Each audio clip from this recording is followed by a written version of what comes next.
Друзья, всем привет! Я здесь, Максим Степанов, в прямом эфире. Ну, давайте собираться, друзья. Сейчас я открою наш Телеграм. Да, у нас есть наш Телеграм, в котором мы переписываемся, вот, общаемся и обсуждаем, какие темы нам еще интересно дальше поразбирать. Сегодня мы будем разбираться, друзья, ситуация, когда попадаете вдруг в толпу, вдруг попадаете в какие-то демонстрации, какие-то митинги, в общем, какое-то массовое мероприятие, которая так или иначе очень хаотично, очень непрогнозируемо, и может все это вылиться либо, ну, мирно можно, конечно, все это обойтись, прогулялись и все, да, но, как показывает практика, в последнее время все, в общем-то, может быть очень печально, да, то есть могут быть какие-то паники, массовые истерики, провокации, и, в общем-то, все это может перерасти просто непредсказуемый какой-то хаос, да, небезопасный для вашей жизни. Вот об этом мы сегодня поговорим. Вот, я просто зачитаю вопрос. Наш комрад, наш друг, постоянный участник прямых эфиров, подписчик мой, Говор Лавр, задавал вопрос. Задал вопрос и попросил рассмотреть эту тему. Сейчас я в Телеграме найду прям четенько его вопрос, чтобы можно было оттолкнуться от него. Вот, и в течение 20-30 минут, я думаю, так, ну, вкратце просто поделиться своим мнением о том, собственно, что я рекомендую, да, или что я не рекомендовал бы делать вот в случае, если вы вдруг попали в такую массовую, ну, заварушку, в такую стихию.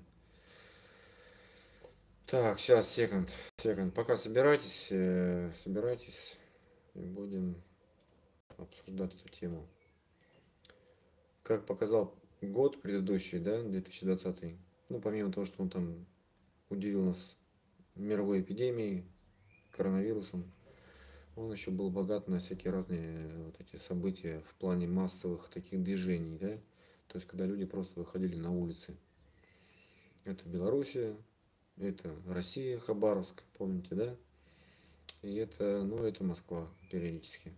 Санкт-Петербург, конечно же. Поэтому вот так. Говор Лавр, ты где?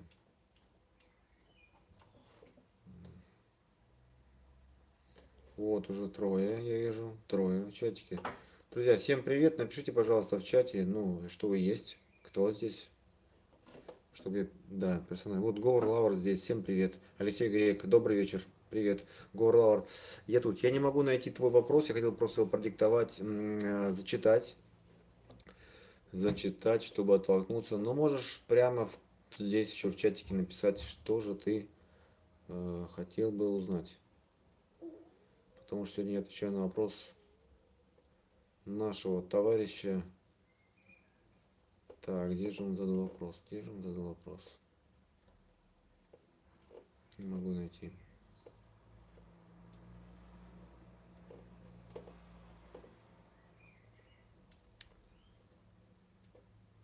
Ладно, ребят, я иногда буду от себя говорить. Говор Лав, в принципе, знает, о чем я говорю.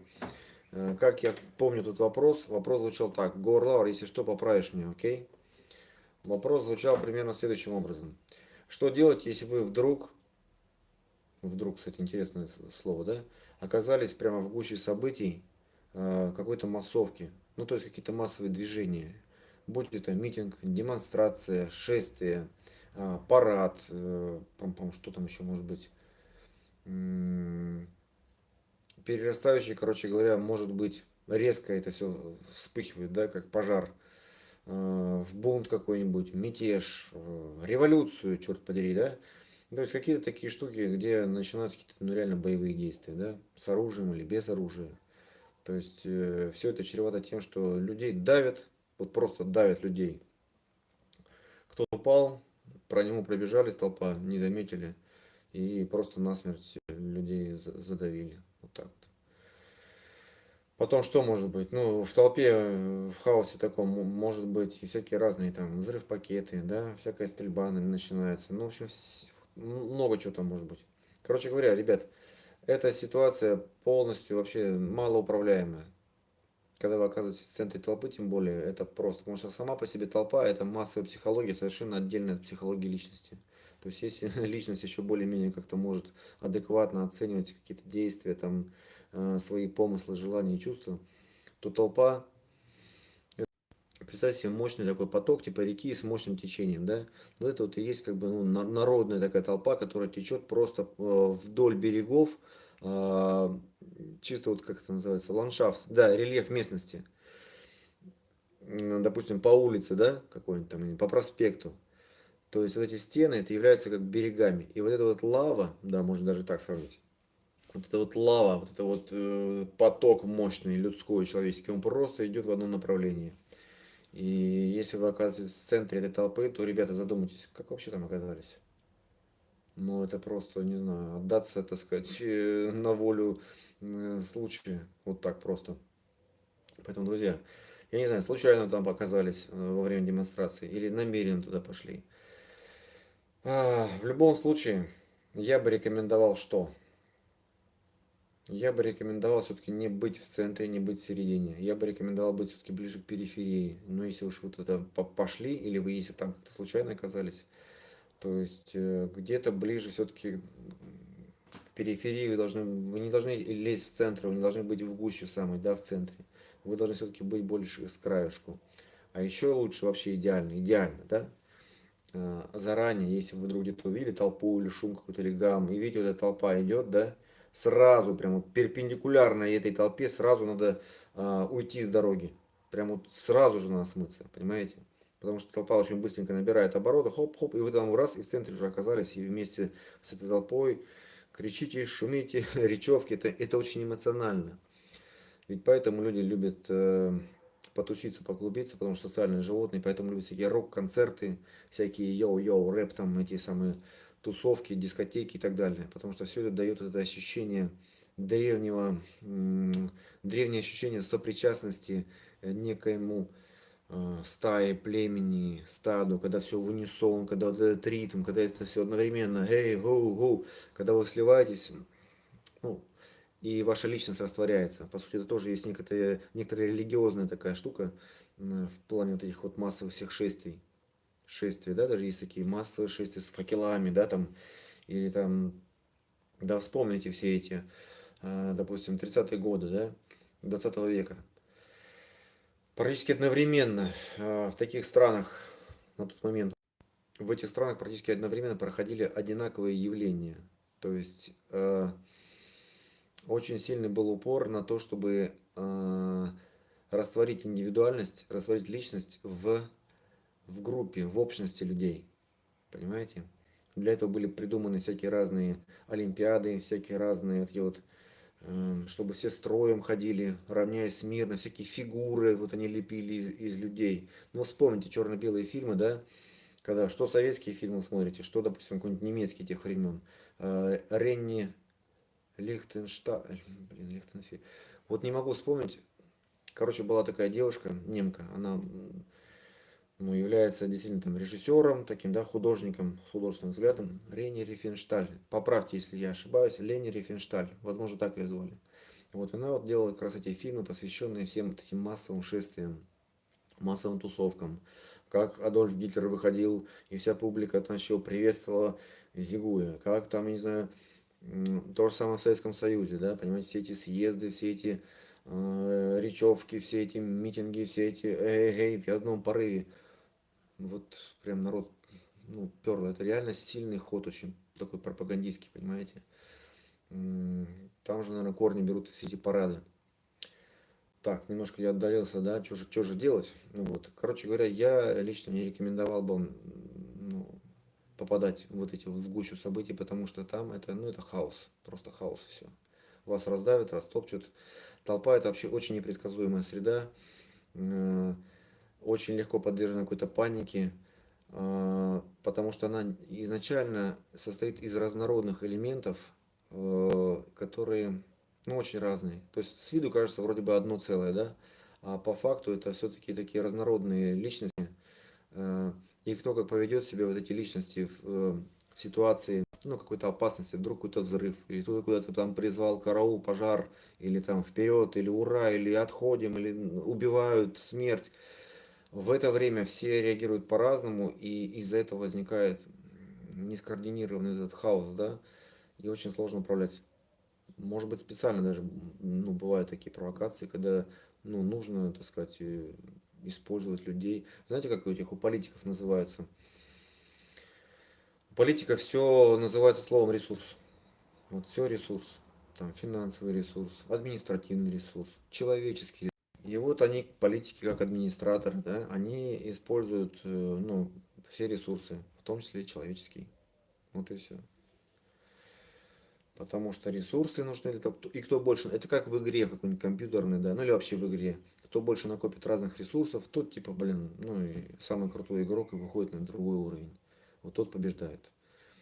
Поэтому как-то так, имейте в виду, в общем, все это.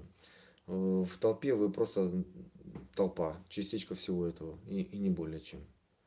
Поэтому, ребят, если вы туда идете, я не сторонник, просто, короче, меня хватает, видимо, только на то, чтобы я симпатизировал, и, ну, мне симпатичны люди, которые отстаивают какие-то ценности мировоззрения, которые схожи с моим, типа свобода, справедливость, равенство, братство, все такое, да, я как бы за. Но ходить просто так на митинг, где разные люди, и просто идти под, не знаю, под пули, да, под дубины, под вот это все, потому что власть она засела, она уже не будет вылазить так. Короче, ну это просто, мне кажется, непрактично, вот, нерационально совершенно. Как показывают вот эти митинги на постсоветском пространстве, это, ну как-то это. Вот, все-таки я тут сторонник того, чтобы это было как-то организовано. Малые группы, подготовленные, зачем-то они конкретно туда уже идут. Ну, то есть, ну, об этом я не буду распространяться, потому что, ну, это сразу можно меня, ну, все, привлекать за какой-то экстремизм, призыв и все такое прочее. А не хотелось бы. Да и, собственно, это не так-то просто, на самом деле. Вот эти вот группы все собирать, обучать, тренировать. То есть, в любом случае, выживает подготовленный, да, то есть шансов у подготовленного гораздо больше, чем неуподготовленного. Вот это вы должны просто четко понимать, когда вы идете туда, или когда тем более с собой тащите близких людей, там, родственников, там, ну, вот, вы просто пошли, у вас нет никакого плана, понимаете, ладно, если вы один пошли, вы сами за себя отвечаете, это нормально. Вот, сейчас я расскажу, как действовать, когда начинается паника, или когда толпа побежала вдруг. Вот. Но если вы туда идете с кем-то еще, кто младше вас или ну, еще несознательный, то, ребята, я вам не завидую. Тут можно и потерять друг друга легко, и это самое будет печально. Все. Поэтому, если вы уж чего-то, ну, реально хотите сделать, то делайте это. Но чтобы сделать это, нужно готовиться к этому, чтобы увеличить. А так просто шествием ходить, не сторонник я этого. Но всячески, так сказать, солидарен, поддерживаю, да. Мне больше симпатичны люди, ну, которые, допустим, в оппозиции находятся, нежели, так сказать, во власти. Вот и все. Это я, ну, вот так считаю. Окей. Смотрю, чатик смотрю, может быть, можно опереться на ваши предложения, вопросы. Секундочку.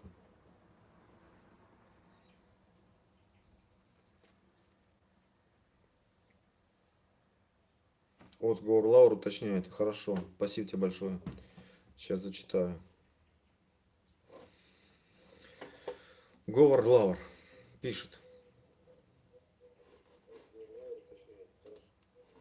Говор Лаур пишет так. Как действовать, если ты находишься в толпе, когда, допустим, идет митинг, а ты просто гулял, попал на подобное мероприятие, чтобы выйти с нее без риска для здоровья, не быть арестованным и так далее. Вот был вопрос. Ага, окей. Все, Говор Лаур четко прямо это написал. Спасибо большое еще раз за уточнение.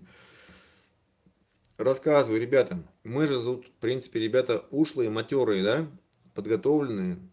Учимся постоянно. У нас канал посвящен самообороне. Соответственно, что это самое главное в первом месте? На первом месте у самооборонщика стоит что? Внимательность, бдительность, знание о происходящем везде, внутри и вокруг. Как вы себя чувствуете это внутри, а что происходит снаружи, это вот вокруг. Вы должны просто знать, ну, быть в курсе новостей. Поэтому, когда люди говорят, я вне политики, ну, блин, ну, это как-то говорит просто, ну, то, что человек инфантильный, то, что Ну, явно к самообороне никак, никаким боком, понимаете. Самооборона — это информированность. Вы должны быть информированы, что происходит в мире, что происходит в вашей стране, что происходит в вашем городе, и что будет происходить в вашем, ну, не знаю, там, на этой улице, на которой вы прогуливаетесь. Вы должны быть примерно так, хотя бы примерно. То есть я не говорю, что прям вникать, но вы должны знать все эти движухи.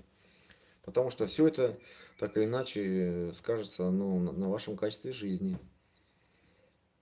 Понимаете? То есть такая бдительность, внимательность — это основа личной безопасности.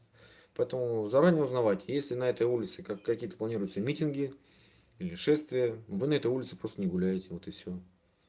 Понимаете? То есть просто будьте в курсе новостей.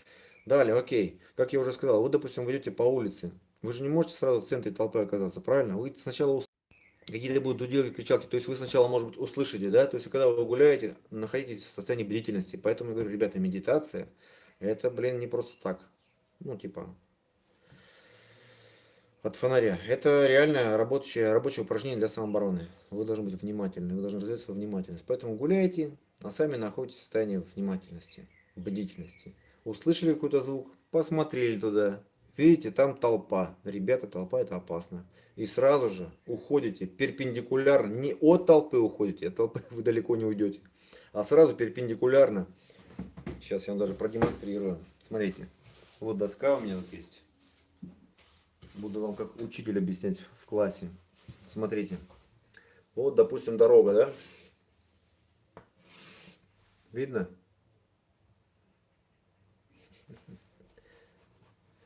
И вот вы такие гуляете вот здесь. И вдруг вы видите, что вот отсюда, вы услышали звуки, да? Идет волна. Блин, и не одна, да, а несколько волн.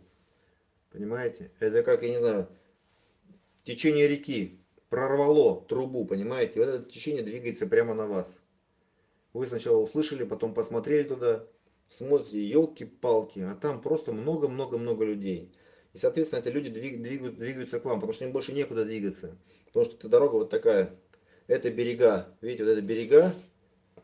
И все движение вот этого потока людской реки, оно как бы ограничено этими берегами. Что делать нужно? Сразу. Либо в эту сторону, либо в эту сторону. Ни туда, ни туда, ни сюда тем более. Четко сюда. И где вы видите какие-нибудь проулочки, какие-нибудь закоулочки, двери какие-нибудь, подъезд. То есть, как вам можно вот уйти отсюда? Действуйте сразу же, туда же уходите. Понимаете? Это очень важный момент. Иначе вы окажетесь вот здесь вот в бурных потоках, и уже будет сложнее. Сейчас я дальше продолжу, если вдруг оказались в бурных потоках. Не знаю, куда попали. Но тем не менее, такое тоже возможно. Все возможно. Но все начинается с причинно-следственной связи, друзья. Вы должны все-таки понимать, где вы. Я сейчас говорю, обращаюсь к трезвым людям в первую очередь. Поэтому, если вы там пьяные оказались, тут уже, да, ну, как бы, сложно что-то вам порекомендовать. Так, дальше. Допустим, идет митинг. Ты просто гулял, попал по подобное мероприятие, чтобы выйти с нее без риска для здоровья. Ну, вот такой был вопрос. Давай сейчас поздороваюсь. Александр Левкович. Привет, Макс. Привет всем. Так, привет, Александр. Вот собирается народ потихонечку. Хорошо. Как раз вот мы и начинаем сегодня про демонстрации, про толпу. Если вы в толпе оказались, на каком-нибудь митинге, шествии, параде, бунт, мятеж, революция, все что угодно, демонстрации, да? Что делать? Как выжить, да?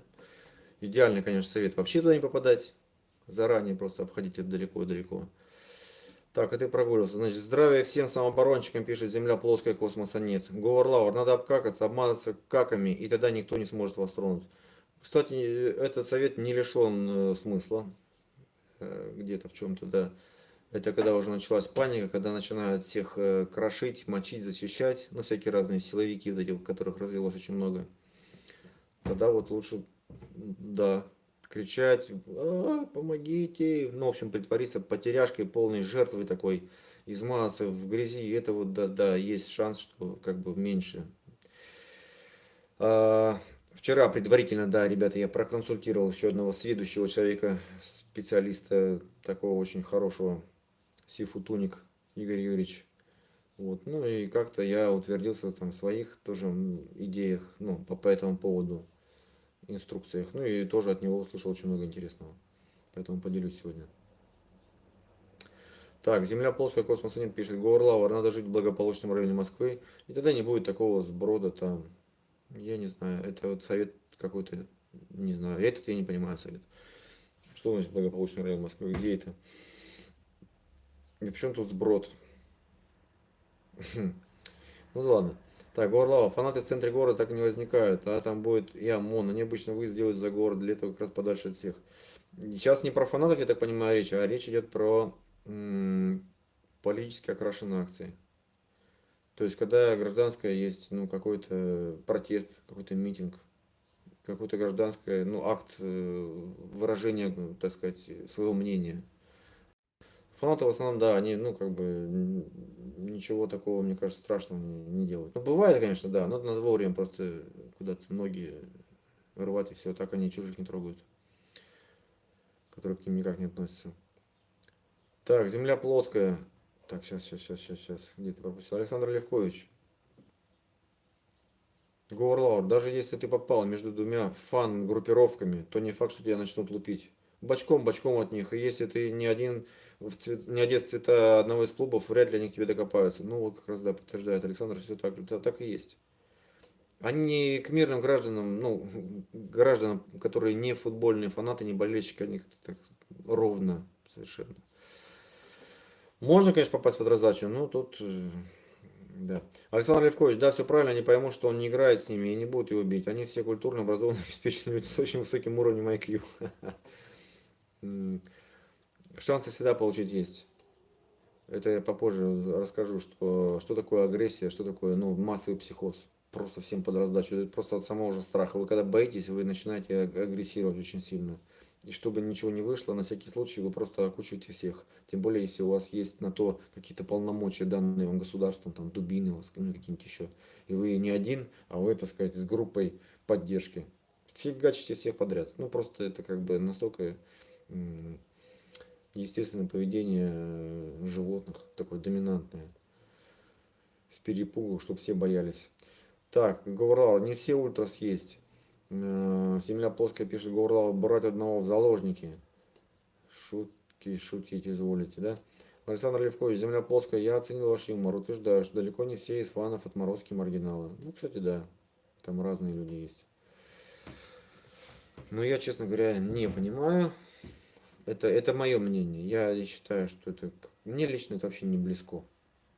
Играть, болеть за кого-то, ходить, кричать, шуметь, шуметь, пыхтеть, потом драться с какими-то болельщиками. За что? Какая-то ну, тупость. Я реально не понимаю этого. Нет, я понимаю это, откуда все это идет, но я не готов это все тоже. Не мое это, в общем. Хобби, не мое хобби. Бить друг другу морду, просто потому что он там, у него шарфик другого цвета. И кричалка другая. Да ну нахрен. Какое-то детство в жопе. Больше никак не могу назвать. Так, я поэтому и говорю, ребят, вот представьте себе, казалось бы, что ну, люди одинаковые, да, даже среди фанатов футбольных, да, а оказывается, там тоже есть какие-нибудь с двумя высшими образованиями. Как они то попали? Фиг его знает. То есть пути Господни, блин, неисповедимы, понимаете? Вот реально. Поэтому говорю, в толпе, вроде бы она одна идет, кричит одни и те же самые кричалки. Но когда начинается что-то вдруг такое, да, то, что заставляет включиться инстинкт выживания, самосохранения, тут уже у всех по-разному может, понимаете, ну, переклинить. И уже никакого единства нету. Потому что изначально толпа, она неуправляема, понимаете, она не подготовлена вместе к совместной координации. Поэтому небезопасно с этой точки зрения. Так, у меня была ситуевина, когда я ехал, пишет Земля плоская, когда я ехал в электричке, и в вагонах начали набиваться футбольные шизики. Я встал в конец тамбура с ножом, и они пробегали, не трогали меня, видели, что я стою с ножом. Ну, мол, вот, хороший, хороший прием, кстати. Нафигались, да? Ну, то есть соображали.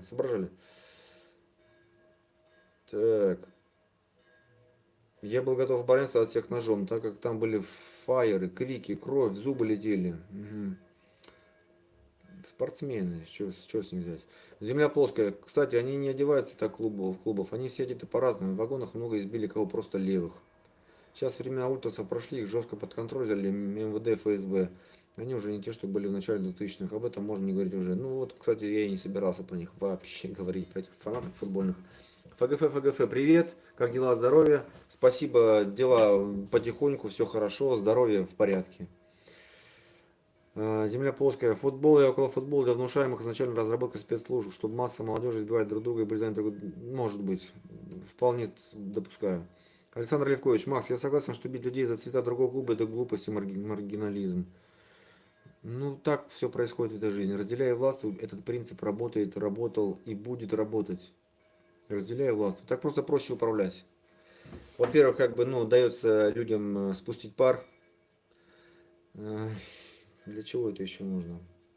Ну вот Земля плоская, в принципе, написал тоже, да? Чтобы они заняты были друг другом, не отвлекались от жизни. И очень важный момент, почему там спецслужбы как бы тоже участвуют. Чтобы потом эти группы, они же все-таки тренированные ребята. То есть все футбольные, околофутбольные, ну или были тренированы, не знаю, в свое время. То есть они, то, что они дисциплинированы, они умеют организовываться, самоорганизовываться и двигаться в определенном направлении, в заданном маршруте, по какой-то конкретной цели и задаче. Вот чем отличаются футбольные фанаты от просто прохожих, понимаете? То есть они это все отрабатывают, они все это репетируют, тренируют. У них есть там старшие и так далее, координация есть. Поэтому они выгодные в том плане, что ну, можно где-то как-то их использовать. Вот и все. Потому что подготовленные люди всегда, ну, как бы спрос на них есть. Как это говорится, за одного битого двух небитых дают. А может быть даже и побольше, чем двух. Потому что людей подготовленных не очень-то много. А если это люди подготовленные, как боевая единица, каждый, и если они еще в группе работают, скоординированно, ну это просто, ну, такие люди, блин, на дороге не валяются. Вот, и, в общем-то, все их заинтересованные, так сказать, службы, они всегда их будут использовать. Где-то, может быть, даже готовить, подготавливать потом. Ну, как в 90-е годы тоже это было, понимаете? Когда вот был принцип грабь награбленное, экспроприация и прочее, прочее. Вот. А рука КГБ очень-очень сильно нам постарались. И да. Ну, книжки читайте, ребят, все это как бы уже описано. Период этот. Так, Земля плоская пишет, да, АТМ, там есть образованные умные, но они могут спятить и начать ходить на всякие около футбола, избивать, плеваться зубами. Есть там такие. Да в том-то все и дело, что очень странно, я вот с течением жизни наблюдаю, что, казалось бы, да, вот вы как бы по духу совпадаете с кем-то, да, с какими-то интересами, ну, то есть с людьми, схожие интересы. А ближе ты копнешь, а он кардинально, допустим, в другом направлении, понимаете? То есть какой-то вот, какие-то несостыковки есть у вас всегда. И так оно всегда и будет, мне кажется. То есть ну, невозможно людей найти полностью, полностью по духу и подобию, так сказать, вот, чтобы они были на одной волне. Какие-то будут все равно разногласия, какие-то разные взгляды на одно и то же. И просто остается только удивляться, думаю, блин, да как же так? Ну, вроде бы, да, два высших образования. Умный человек, рассуждает, язык подвешен, все. И он, допустим, футбольный фанат. Как так можно? Ну, то есть, именно из-за этой абсурдности, да, такой ситуации, ну, это просто какой-то бред и все. Поэтому не надо сильно тут задумываться, заморачиваться, просто избегайте толпы. Вот мой первый вам совет. Кстати говоря, давным-давно, уже в 2011 году, была написана статья мной, Олегом Майоровым и известной русской писательницей Мариной Степновой, которая была на тот момент редактором журнала XXL. Вот, и я могу немножко вам фрагментарно зачитать из той статьи кусочки, да, посвященные как раз этой тематике, о которой мы сегодня говорим. Итак, статья называется «Толпа. Правила выживания». Прям вот я нашел ее сегодня, вдруг вспомнил, блин, это же уже все сказано давно. Давайте только почитаем, что мы говорили в декабре 2011 года. Итак, авторы Степан Рыжий, ну это Марина Степнова так скрывалась под этим псевдонимом, раскрываю тайну ее. Макс Степанов, шеф-инструктор клуба самообороны 100%. Рисунки Dead Red. Я потом вышлю, кому нужно, да, где-то я, может быть, во вкладке сообщества поделюсь фотографиями. Итак, толпа, правила выживания. Ребят, слушайте. Нет ничего страшнее толпы. Она тупо агрессивна, неуправляема, и одновременно готова побежать, сметая все на своем пути, по первому призыву бойкого идиота. В толпе исчезают личности, она вся один сплошной безмозглый комок ненависти. Или страха. Иногда ненависти и страха одновременно. Любая толпа потенциально опасна. Даже милые мамашки с колясками превратятся в толпу убийц, если, например, поблизости случится теракт. Или погром, да что угодно, что их напугает, Господи. А ведь бывает и другая толпа. Та, что вышла убивать специально. И такая страшнее вдвойне. Что делать, как выжить, оказавшись в толпе? Сейчас мы расскажем, главное, не паникуйте. Вот такая вот завязочка, да, перед статьей. И дальше рассказывается, значит, ситуации берутся. Футбольные фанаты, разгон демонстрации, крайний случай. И что у нас там еще есть? И погром в здании. Так, про футбольных фанатов мы, в принципе, обсудили. Но давайте я еще раз немножко добавлю, что мы писали на тот момент, когда они еще, ну, были, да, такие. Так, что случилось? Наши играют с ихними. Конечно, толпа. Если вы не носите на себе атрибутику, то футбольные фанаты вряд ли представляют для вас реальную угрозу. Свои фанатские драки они обычно организуют стенка на стенку в договоренных местах, где никто не мешает им насладиться старинной русско-английской забавой. Вот. Мирное население при этом обычно не страдает. Увидев или, что вероятнее, услышав орущую кричалку, толпу, не провоцируйте агрессию. Не надо делать замечания, острить или пытаться привить заволнованному юношеству любовь к русской классической литературе. Просто посторонитесь, например, выйти из вагона метро и все дела. Как пел Гребенщиков, не стой на пути высоких чувств. Тут как бы все четко, да? Разгон демонстрации, ребята. Что мы здесь написали в то время? Давайте сейчас я вам зачитаю. Если вы случайно или намеренно, неважно, вдруг стали участником проявлений гражданского неповиновения, оказались на демонстрации, на несогласованной с властью акции, демонстрации, будьте готовы получить протест и от нее родимый. Массовая раздача массажа дубинками практически неизбежна. Что делать? Не желаете оказаться среди избитых хомячков, выбирайтесь из центра к краю толпы. Отрегулируйтесь, сгруппируйтесь и мелкими шажками протискивайтесь через щели в телах протестующих сограждан. Теперь я расскажу немножечко, да, то, что с Сейфутуником вчера говорил, и немножечко, так сказать, дополнительную информацию получил. Ну, она и так была понятна. Сейчас, секунду. Еще раз рисую. Уроки основы личной безопасности сегодня с Максом Степановым. Смотрите, опять же. Улица.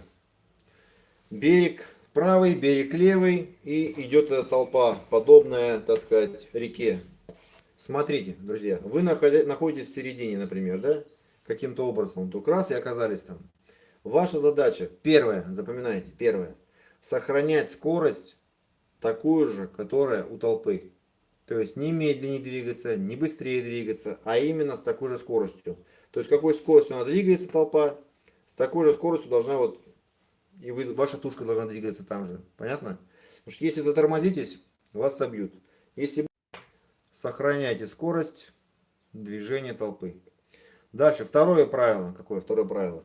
Вы должны из центра, ребят, из центра уйти влево или вправо. Но поскольку течение реки и первое правило сохранение скорости, вы должны туда двигаться, смотрите, по диагонали. По диагонали двигайтесь. Либо влево, либо вправо. Тут уж как, что где увидели, да? Какой-то просвет. То есть не прямо поперек вот так вот, ни в коем случае, потому что так вас, ну, у вас не получится. Там толпа, реально, там, ну, просто вы не пройдете. А вы сохраняете скорость движения с толпой и потихоньку бочком, бочком, бочком, бочком, бочком, бочком смещаетесь сюда. Доходите до стеночки, и вот вы уже находитесь на периферии, то есть вы уже не в центре. То есть ваша задача добраться до какой-то стены. Вот, собственно, задача номер 2. Итак, сохранение скорости и движение на периферии по диагонали.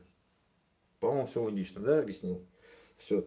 Третье, что дальше? Если вам удалось добраться до стены. Стоп, давайте так. Если вам не то, что удалось пока, а вы здесь упали, например. Ну вот, скорость где-то не сохранили, да, или у вас там, вы упали, короче, подскользнулись на банановой кожуре. Нужно как можно быстрее встать, как можно быстрее.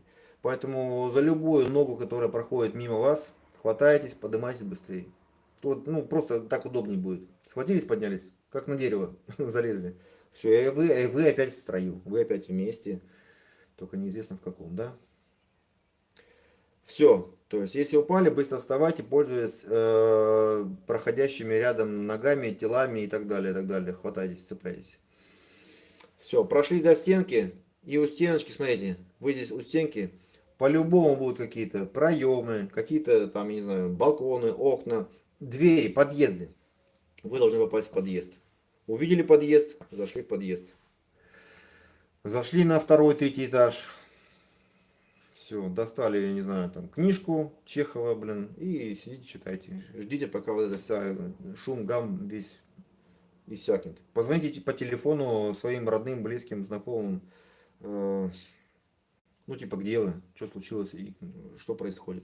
Чтобы они знали, где вы. Понятно? Вот, дальше. Не залазьте ни на какие, там, я не знаю. Ну, по ситуации, конечно, надо смотреть.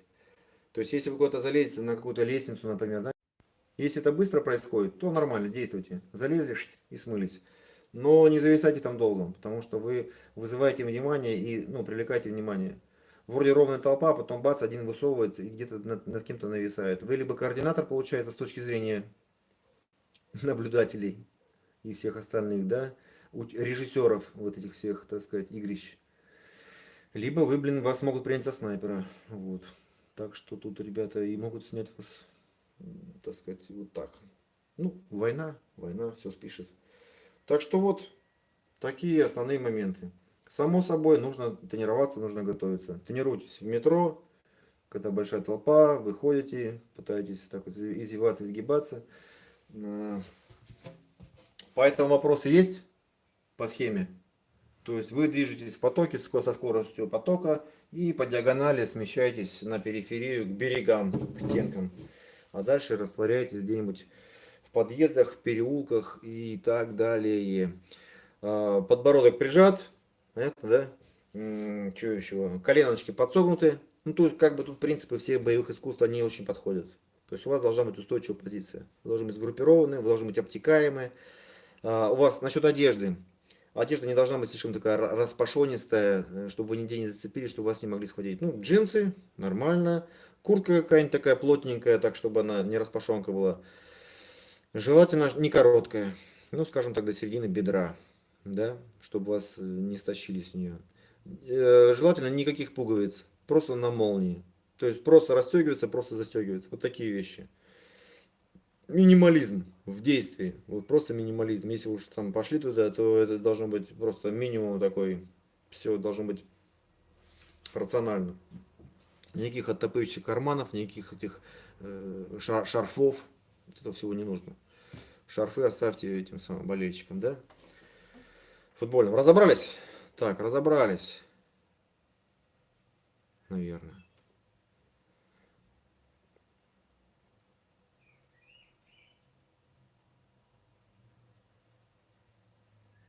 О, как вы расписались-то в чатике. Молодцы.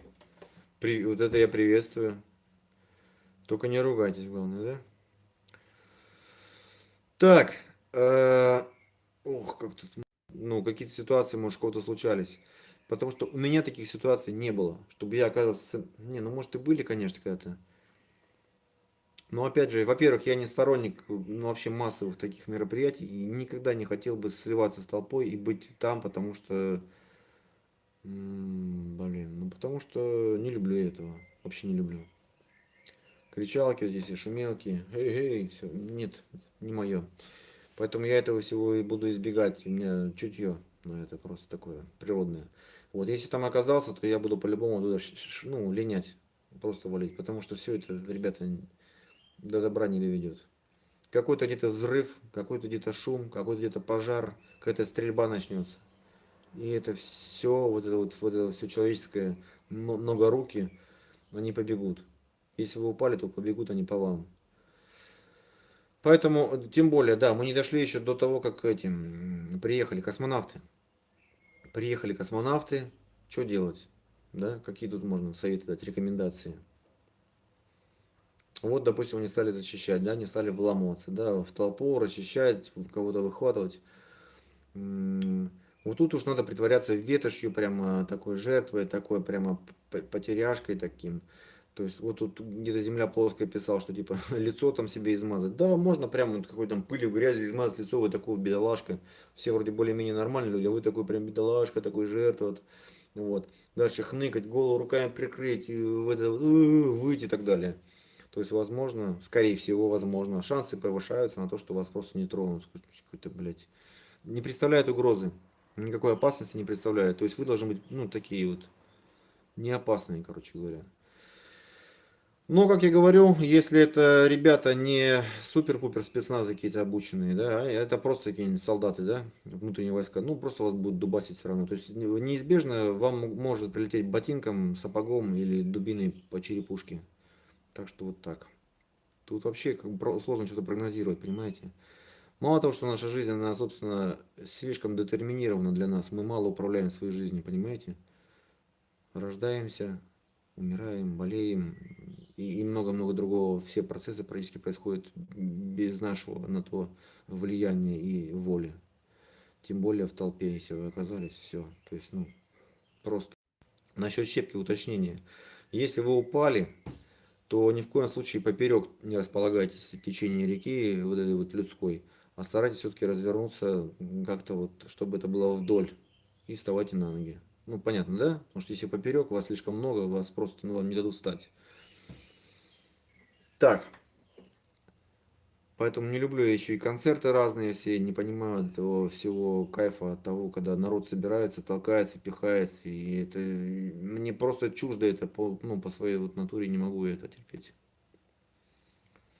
Мне этого кайфа не понять. Вот. Я не то чтобы там, типа, я такой, блин, правильный. Не знаю, просто не мое, да и все. Кому-то нравится, ну окей. Так, значит, Земля плоская пишет, еще при царях в средние века цари и халуи придумывали на массовых гуляниях массовые мордобои, чтобы народ пускал пары, не думал о чем-то. Ну, это да, вот стенка на стенку, один на один, или массовые какие-то там мордобои. Да, да, да, это всегда. Дальше продолжает земля плоская. Среди футбольных фанатов много боксеров. У нас в секции бокса многие туда ушли. И там они получали кучу травм, теряли зубы, ломали руки, ноги, их топтали, давили толпой. Но вот теперь пластин, ну ебанутые. Я тоже видел их, это капец. Это настолько нужно быть. Я не знаю, но это фанатизм. Это религиозный фанатизм какой-то, вот и все. По-другому никак не сказать. По сути, это спорт, это же тоже, блин, не зря же христиане в свое время тоже религиозные фанатики. Они были против и артистов, и спорта, потому что это бесовское все. Вот реально прям бесовское. Земля плоская, в голове титан, плотина, ему наступили на голову. Пиздец. И все ради чего? Я не знаю, ради какого-то братства, наверное, ради какого-то сплоченности, какой-то, ради ощущения себя каким-то сверхчеловеком, то, что ты какой-то избранный, ты какой-то уникальный, ты не как все, типа того. Наверное, ради этого. Ну и плюс нервы пощекотать, наверное, экстремальные. Типа наполнить свою жизнь каким-то смыслом, да, типа мы вместе, мы одна стая, мы за Спартак, или там, мы ЦСКА, мясо, ты, а вы у-у. Ну, короче, вот это вот древние такие, древние животные такие, разбудить в себе инстинкты. Вот и все. И кайфовать от этого. Так, так, Горлау, допустим, концерт где-нибудь на стадионе, площади и так далее. Попасть можно и там, не обязательно это матч футбольный. Ну, кстати, да, все эти концерты. Ребят, не ходите на концерты, не ходите. Вот вам мое, так сказать. Это, знаете, как правило в самообороне, да, самое главное правило какое? Избегать.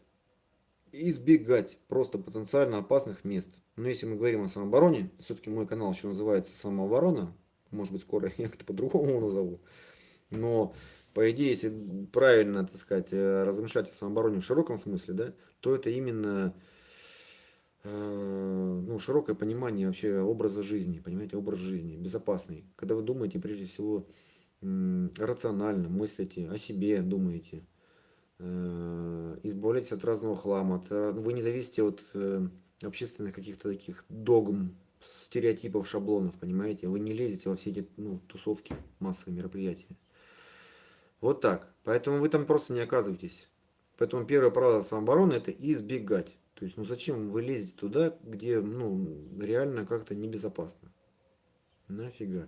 Вы с огнем играете, скажем так. Реально прям с огнем играете. А бывает даже прям в буквальном смысле с огнем. Помните, как какой-то ночной клуб сгорел, и люди там погибли? Забыл. Соломенная лошадь или что-то такое. Такое бывает. Вот нафига это нужно? Так, концерт. Поэтому концерт нафиг не нужен, неинтересно это все. Я ходил несколько раз на концерты. Ничего такого хорошего там нет. Более того, я даже разочаровался.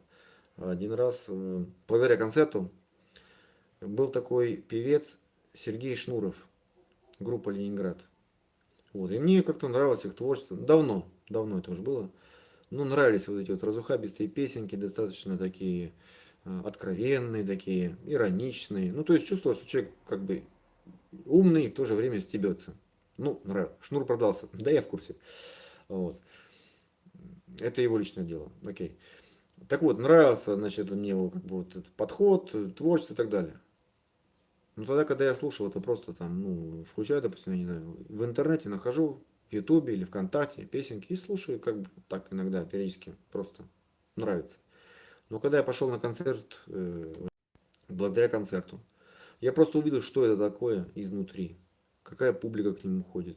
То есть и я понял, что я что-то как-то странно, почему мне нравится до сих пор. То есть публика совершенно не моя. Вот эти вот фанаты, давай, давай, там тут же они где-то выпивают, что-то такие бухие, косые, кривые. Шнур там просто, ну, видно, что он тупо стрижет бабло, так называется, да, тупо стрижет бабло. Ну, нет, в общем-то, такого, может, раньше было, фиг знает, а потом как-то исчезло. Короче, все, после этого я просто перестал его слушать, разлюбил. А спустя какое-то количество лет, вот недавно, так он еще и, ну, как-то стал вести себя, ну, совсем уже как это говенно, да. Не так, как раньше, да, когда он был такой бунтарь, такой в оппозиции, такой сам по себе. Ну, а стал как-то вести себя достаточно как-то конформист, да, такой конформист. Уж слишком стал заигрывать с властью, вот мне кажется. Вопросы Путину недавно задавал, да, помните? Острые, типа там про мат. Как будто бы этому интересно до сих пор. То есть, ну, просто делает такую, ну, как бы роль такую играет. Как будто бы он еще вот такой же, как тогда. На самом деле он уже совсем другой. Может быть, я не знаю даже о нем ничего. Ну, как-то особо не хочется знать. Так, значит, земля плоская. После футбольных... Так, читали, концерт. Есть земля плоская. Это все серия развлечений для городских сумасшедших. Ну да, стадионы, площади. Зачем, ребята? Зачем вам это нужно? Природа, ребята, парки, леса. В поход какой-нибудь сходите. Группа небольшая должна у вас быть, если вы, ну, любите потусоваться, поглубиться. Зачем вот эти все незнакомые лица? Возьмите, ну, своих товарищей, друзей, близких, родственников. Организуйте какой-то пикничок. Ну, то есть как-то вот, чтобы это было все-таки более так это разумно, по-человечески. Так, а небольшая такая орда, стадо собирается. Так, Говор Лавр, не ходи туда, пишет земля плоская. Вот я тоже к тому же веду. Александр Левкович, земля плоская. Еще совсем недавно народ в деревнях практиковал махач деревня на деревню. Ну да, ебанутые. Я этому свидетель. Молодежь соседних деревень собиралась в условном месте и бились между собой. Ну вот продолжение футбольные фанаты. Все оттуда идет. Ну это типа инициации. Это типа... То есть это процесс инициации. Когда в определенном возрасте нужно показать, что ты уже не ребенок, а нужно доказать, что ты выходишь в другое сословие, другой статус у тебя. Типа ты мужчина, ты воин, типа охотник, добытчик и так далее. А как доказать? Путем какой-то, блин, жестокой забавы, рискованной для жизни, частенько там они бывают какими-то там травмами, какой-то вот, ну, увечьями. Потому что иначе, ну, как бы, хули шуточки шутить. Ты же мужик, вот поэтому вот так надо. И все эти пирсинги, татуировки, все вот эти вот драки, ломание носов и прочие испытания, все вот с той же самой, как бы, ну, целью. Просто доказать обществу, чтобы они тебя, типа, ну, уважали, считали на равных, как-то вот так. Ну, это те времена, когда это нужно было, когда вот, ну, коллектив, толпа, орда, стая вместе, патриотизм, вот это все. Сейчас, по-моему, времена другие, сейчас не обязательно в такие кучки сбиваться, но по привычке сбиваемся. Но сейчас нет такой необходимости, понимаете? А те люди просто, когда в те древние времена, которые были как одиночки, как белые вороны, ну, они либо оставались в племени на каких-то там должности шамана, к примеру, да, могли себе позволить. Ну, типа, как сказать, что такое шаман, да, с точки зрения вот людей, да, или там знахарь, лекарь, странный человек, чудак человек, ну, ёбнутый, короче говоря. Но, в принципе, полезный, да, там какие-то травки, муравки, заговоры, наговоры, что-то до хера знает всего, в общем, полезный чувак, да. Поэтому трогать его не надо, а то, ну, как-то, а то вдруг что-нибудь там порчу какую-нибудь нашлет, еще что-нибудь. Да и вообще, вождь к нему хорошо относится, с уважением. Вот, пускай будет. А так, по сути, вот. А остальные же все белые вороны такие, изгои, они просто изгонялись из племени, и в те времена это было достаточно, ну, сурово, когда тебя изгнали из племени. Это просто, ну, жестко. Суровый, потому что, ребята, условия, понимаете? Ни тебе квартирку снять, ни тебе, так сказать, холодильника, ни стиралки, ничего. Ну, просто тебя выкидывали в дикую природу и живи как хочешь. Один. Понимаете? Это, блин, не просто так. Это сложно. Поэтому нужно было соответствовать, соот- пусть это было формально, пусть это было как бы, ну, не в буквальном смысле, но соответствовать внешне вы должны были. Ну, собственно, так это сейчас и продолжается. Если ты выглядишь не так, думаешь не так, то ты уже как-то под подозрением. Замечали такое? Это на уровне такого бытового расизма, на самом деле, у людей это сохраняется. То есть не так говорит, не на том языке, уже странный, понимаете, уже подозрительный. Не так одет, не такая стрижка, слишком лысый или слишком волосатый, какой-то выбивается, в общем-то, понимаете. Вот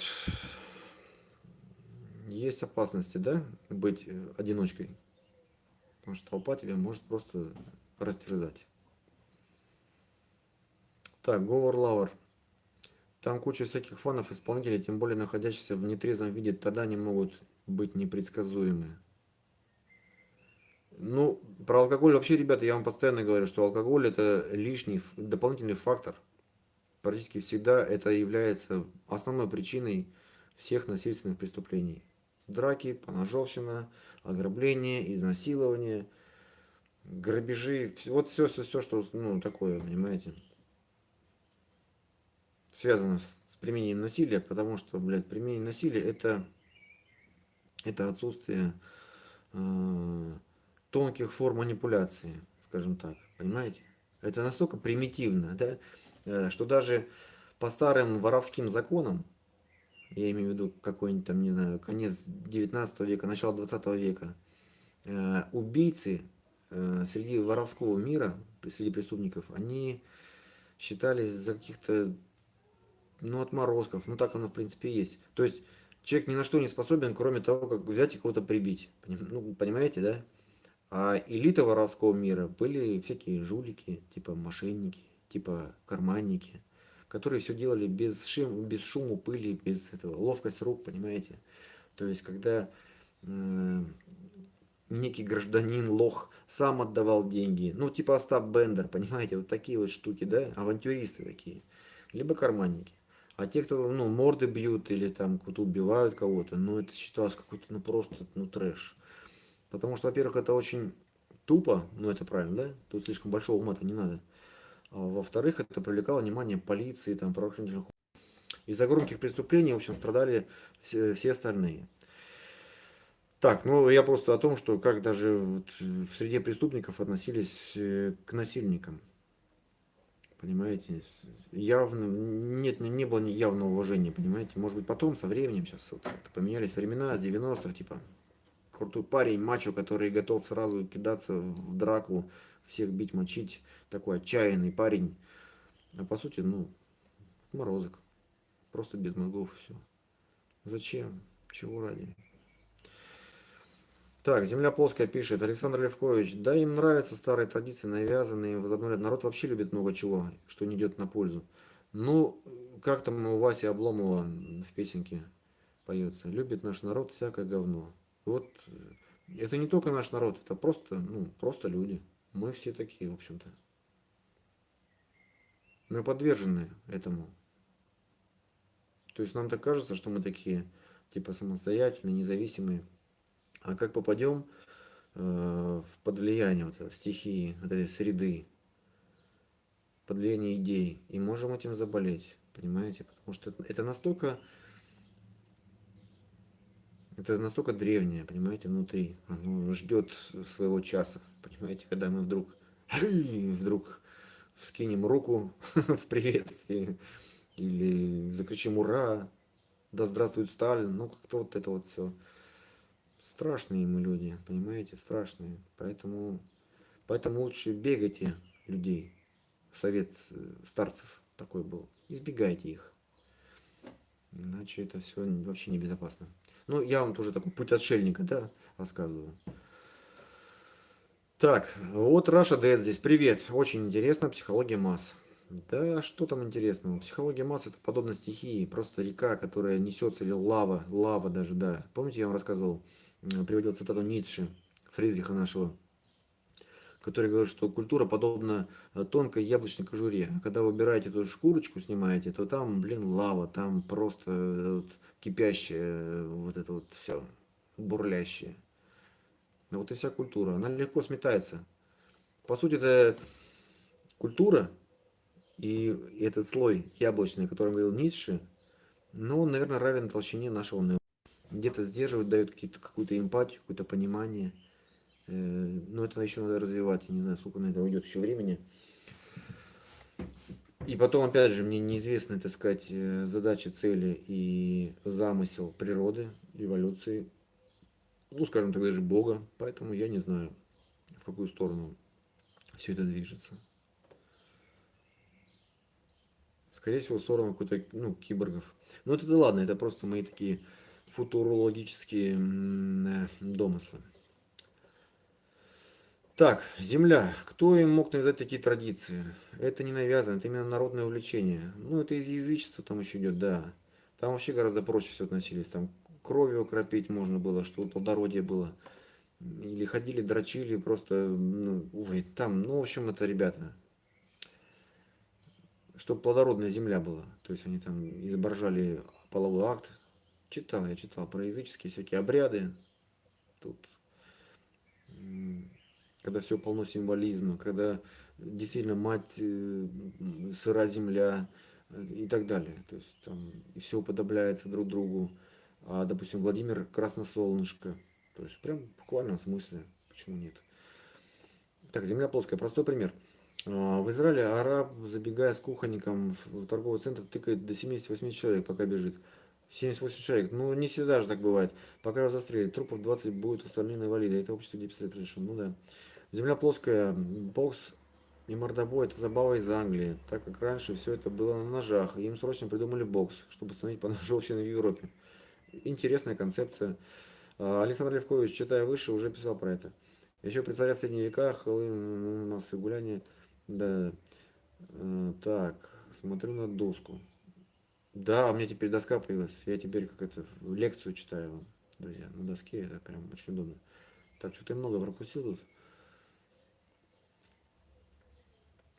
Александр Левкович пишет, выскажу мнение, что участие в этих народных мордобоях по правилам формировало характер молодых людей, закаляло волю и дух. Не без этого. Это была своего рода такая подготовка. То есть одно дело, когда есть профессиональная армия, да, и там, ну, четко под инструкторы, есть план, программа, и там начинают, а здесь как бы такое народное ополчение, типа, вот таким образом тренировалось. Тоже писал в свое время там какие-то исследования. Уже говорил про инициацию, но и в том плане, что народное ополчение тоже использовалось. Да? Не хватало, когда у войск там, государевых численности населения, армии, брали вот этих вот, призывали этих народных ополченцев. Что можешь? Да я могу вот кулачком вот так, а могу оглоблей, могу там этим, палкой, дубинкой. Ну окей, хорошо, вставай, строй. Вот. Может, какое-то время ты это самое, повоюешь еще. Александр Левкович пишет, земля плоская. Сейчас народ умнеет, его трудно таким увлечь, тем более войной. Поэтому делают вирусы, навязывают автомобили ради аварии и прочие прелести геноцида. Вау. Одна из оправдательных версий. Но если погуглить, бои были смертельные случаи каждый год. Пользы оно не приносило. Элита этим не занималась. Элита вообще не занималась. Это развлечение черни. Все правильно, тут согласен. Элита и аристократия, в принципе, люди мыслящие, умные и понимали, что оружие это преимущество. Поэтому они с детства заказывали себе инструкторов, тренеров, учителей, да, французских, по фехтованию. Вот, и занимались всякими шпагами, рапирами, саблями и так далее. Потому что у них было право на оружие. У аристократов, вот этих князей и так далее. Поэтому так. А простой народ, ну что, кулаками, ножами. Нож это маленький ножной меч, то есть, который носился за голенищем на ноге. Поэтому называется ножи. Каждому свое, в общем. Потому что, ну, реально общество всегда делилось и делится на сословия какие-то. То есть богатый, бедный, это как бы самое такое простое упрощение. И, соответственно, у кого есть возможности, то и те, ну, и запасы, ресурсы, опять же, да, возвращаемся. У кого больше ресурсов, тот и круче. Соответственно, у вас есть оружие, у вас преимущество. Нет оружия, преимущества маловато у вас. Поэтому собирайтесь толпой тогда. И нападайте на чувака, который с оружием, но один. Простая арифметика, математика, не знаю, тут ну, прагматизм. Так, да, я в метро смещаюсь от толпы. Это правильно, вопросов нет, все четко. Так, ага, успеваю на урок смотреть и в комментарии писать. Спасибо. Все успел. Молодца. Так, у вас можно оформить дробовик, пистолет, это земля, про Беларусь согласен, спасибо. Нес под этим трем принципам. Да, так и есть на самом деле. Александр Левкович, точно, любит наш народ всякое говно.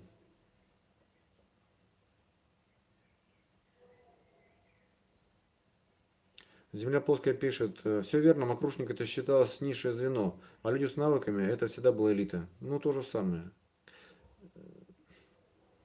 Ну, потому что вы так меньше привлекаете внимание, вы меньше тратите своих сил.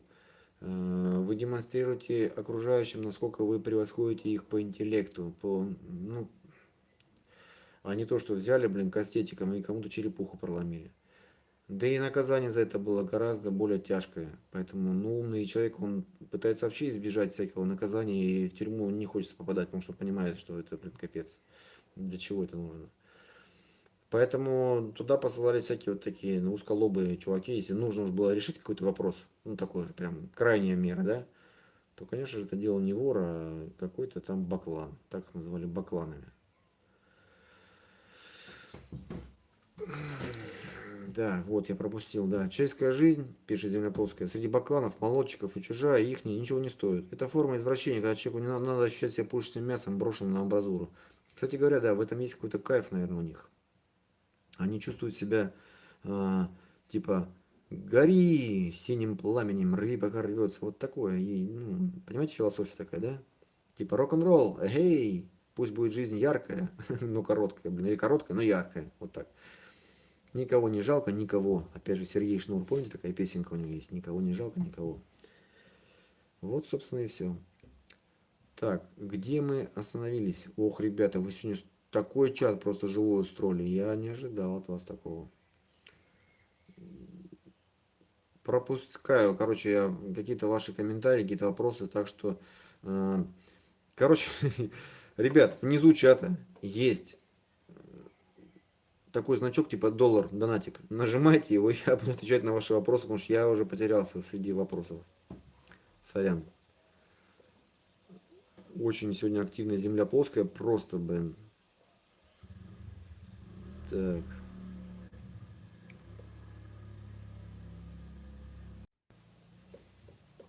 Давайте-ка я промотаю сейчас конец чата.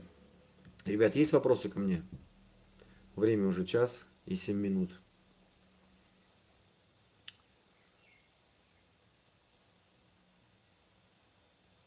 Вопросов не было, земля плоская, космоса нет. Вопросов не было, да, я вижу, что только одни эти э, комментарии.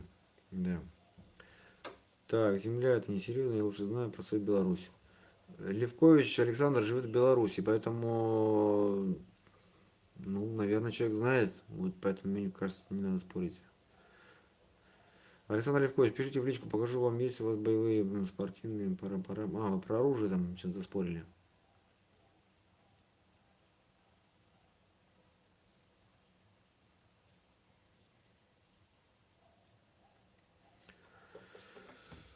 Так, по поводу прорывания из толпы, как выходить на периферию, есть классное упражнение, в свое время познакомили меня спецназовцы.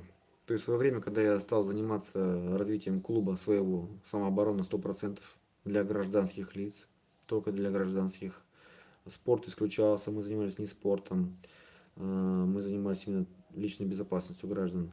Мы занимались не восточными единоборствами, не боевыми искусствами. То есть все это было как наука выживания, личная безопасность. Туда входили и психология, и тактика поведения в конфликтных ситуациях, и рукопашный бой, приемы, да, стоя, лежа, сидя и так далее. В том числе там угрозы ножом, что с этим делать, да, когда двое, трое, ну, в общем, такие ситуации. Вот это, в общем-то, мы занимались. И для того, чтобы мы немножко учились, обучались, потому что век живи, век учись, мы приглашали ребят из всяких разных отрядов, и они на нас выходили, и мы к ним, ну, они нас к себе приглашали. То есть такой был обмен опытом в свое время, когда казалось, что, ну, страна идет нормальным путем, правильно. Ну, мне лично нравилось, все устраивало до поры до времени. Вот. И, короче говоря, одна группа спецназа Гуиновского, те, которые работают с всякими там подавлением бунтов туда-сюда, показывали нам упражнение ручеек называется. Это упражнение для того, чтобы вы могли чувствовать себя в толпе и рассекать толпу и просачиваться э, через людей, через вот эту толщу. Но, наверное, мне стоит сделать более подробное описание этого упражнения, расскажу, вот, покажу, возможно, если это интересно, делайте, пользуйтесь, собирайте там друзей, товарищей, соседей и на пикнике развлекайтесь, пробирайтесь. А так все это очень, ну, важно. Также на канале у меня есть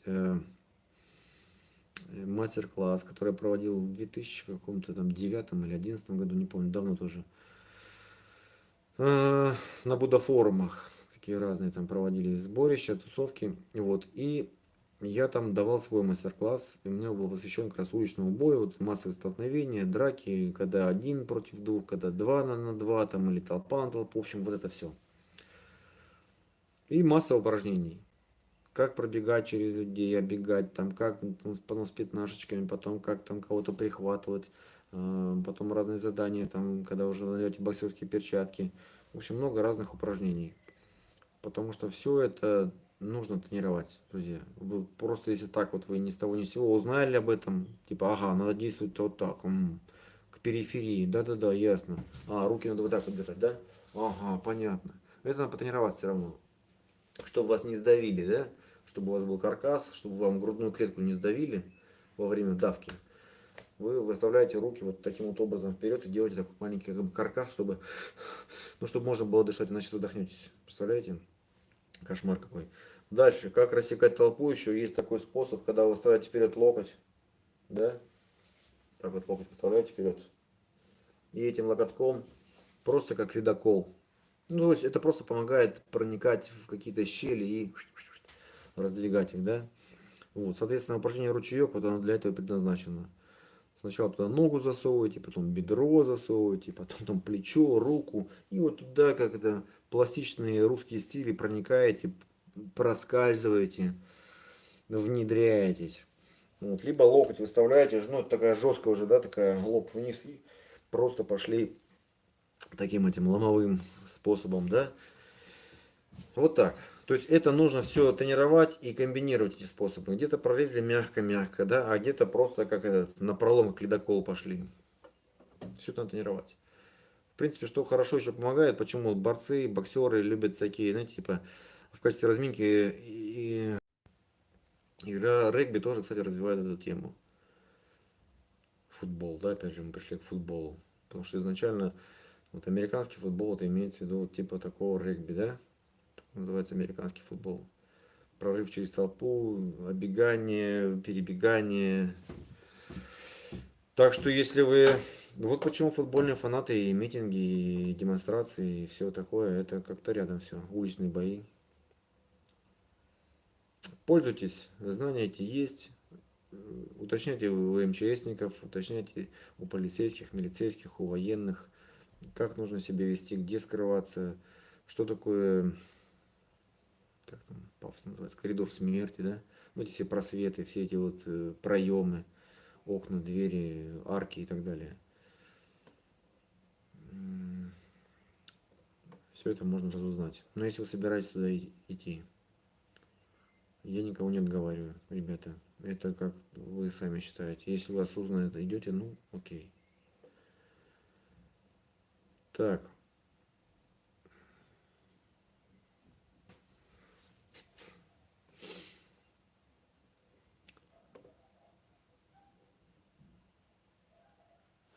Земля плоская, космоса нет. Да, можно пролетать через толпу, как ручеек, как говорится, водичка дырочку найдет. Ну, типа того, да. Порассказывать, но этому надо учиться. Так просто это, ну, одно знание ничего не дает. Да, и при лавине надо грудь защищать, пишет Земля плоская. Но все, что вас может сдавить, оно в первую очередь, чем опасно, то, что вам может сдавить грудную клетку, ваши легкие. И вы просто сделаете выдох и больше не отдохнете, потому что не будет такой возможности. И вы задохнетесь. Такое, ну, бывает. Во время давок, то есть люди просто задыхаются там. А когда вам не хватает воздуха, вы теряете сознание. Понимаете? Ну вот, знаете, как мы в детстве развлекались в школе, не знаю, была у вас такая забава, когда вас прижимают к стене, ну как бы вы сами становитесь к стене спиной, делаете вдох, выдох, и потом вам давят в грудь. И вы такие, ага, кайфуете, балдеете, чуть ли ну, не падаете с ног. Такое как бы опьянение. Вот, а то происходит в толпе, представляете, вам сдавили грудную клетку, вы выдохнули, вдохнуть не можете, и у вас начинает темнеть в глазах, голова кружится, вы теряете сознание, падаете в обморок. Все, и по вам уже там топчется дальше. Так, Александр Левкович пишет, Земля, пишет, Беларусь травмат запрещен, охотничье оружие, причем ну, тут, ладно, про оружие не буду я спорить, тут даже, ну, дело в том, что, знаете, как этот мир устроен? Если вы чем-то увлечены, чем-то очень, ну, заинтересованы, и вас к чему-то, ну, вот прям, да, тянет, то вы найдете любые аргументы в пользу своего увлечения, в пользу своего, ну, своей точки зрения. Вот и все. А спустя какое-то время вы там разочаруетесь. Вот так. Поэтому я скажу, что я не знаю. Ну, не знаю, все. Я говорю, ну, может быть так, может быть не так. Иногда так, иногда вот так. Я просто не хочу зависать на эти темы, доказывать что-то. Это начинается такое, знаете, уплотнение вашего внимания к какой-то идее. Вы конструируете эту форму, выращиваете ее своим вниманием, защищаете ее зачем-то. А потом вы в ней разочаровываетесь, расстраиваетесь, такие, блядь, я ошибался. Опять. В очередной раз, блядь. Миллион 28. Поэтому вот так. И спорить тоже не хочется. Вот не люблю это спорить. И в спорах не рождается истина, кажется мне, совершенно. Те, кто спорит, они подвержены чаще всего, знаете, таким эмоциям, типа, ну вот, негодование, гнев, злость, какой-то азарт, кураж. Это все вообще не связано с какой-то истиной, ну, как на мой взгляд. Истина вообще как бы тихо, спокойно, ничего не доказывается. Она такая. Вы сами с ней. У вас любовь с истиной и все. А вам не нужно доказывать и показывать. Смотрите, какая у меня истина. Она самая истина. Так, ну что, ребята, уже час 17. Давайте минут 10 еще. Хотелось бы вопросы какие-то услышать по теме.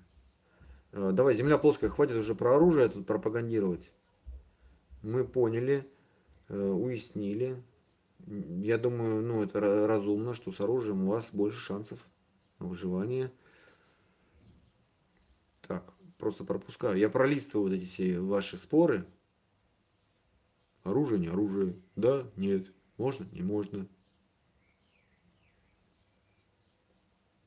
Не засоряйте эфир. Да, вот спешитесь там где-то в личке, в Телеграме, например, или там. Тут ссылка может не пройти. YouTube бывает, эти блокирует какие-то ссылки, не знаю. Поэтому может не получиться.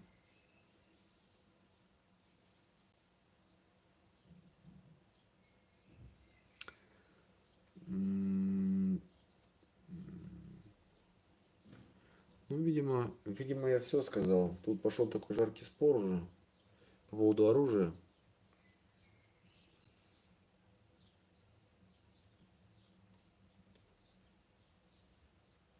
Мгм, мгм, мгм. Так вот листаю.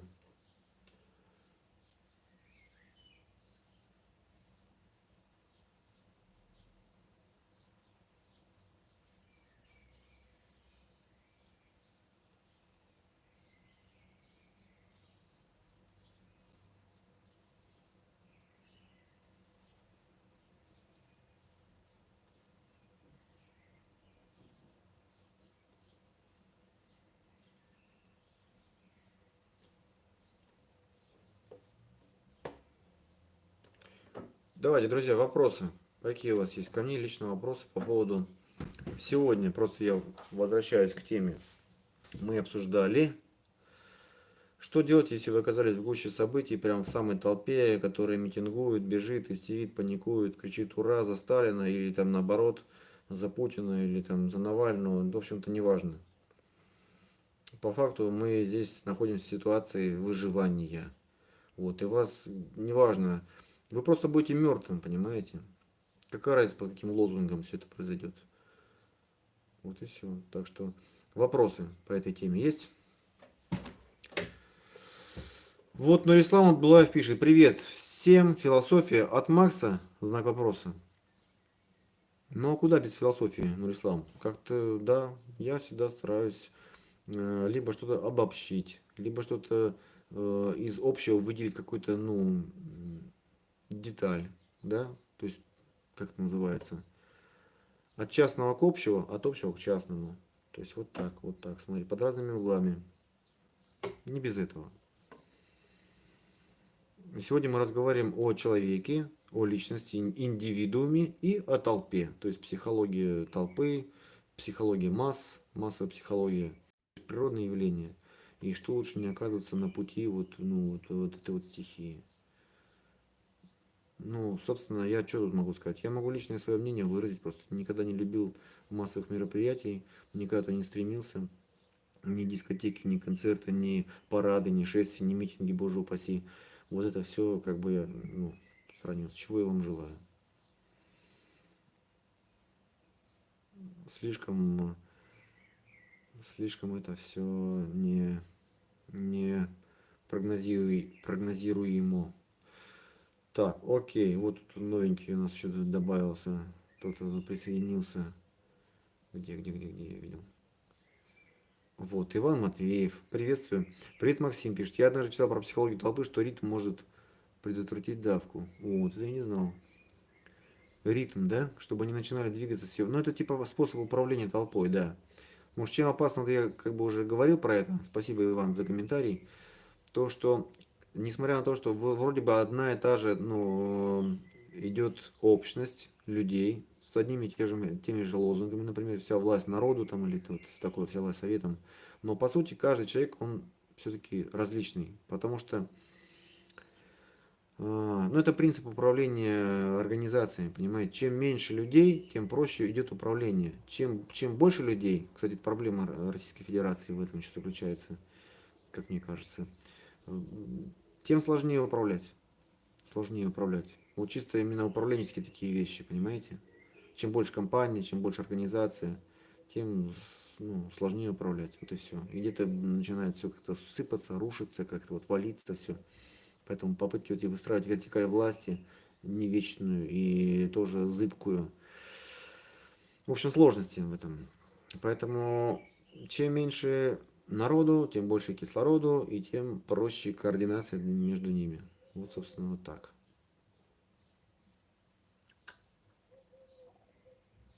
Поэтому ритм, возможно, да, задаешь ритм и начинают как-то люди потихоньку, ну, выстраивать что-то. Возможно, интересная идея. Так, Александр Левкович, Земля переживет отсутствием контактов, не в обиду.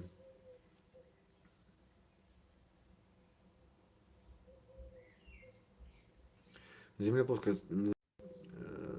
конкретизировал, да, и обобщил все, так сказать, вот четенько. Стать ручейком в толпе, смещаться, просачиваться, защищать грудную клетку, делать ледокол, давать дёру оттуда. Еще я говорил о том, что нужно поддерживать скорость со скоростью толпы, вот этой движущейся массы.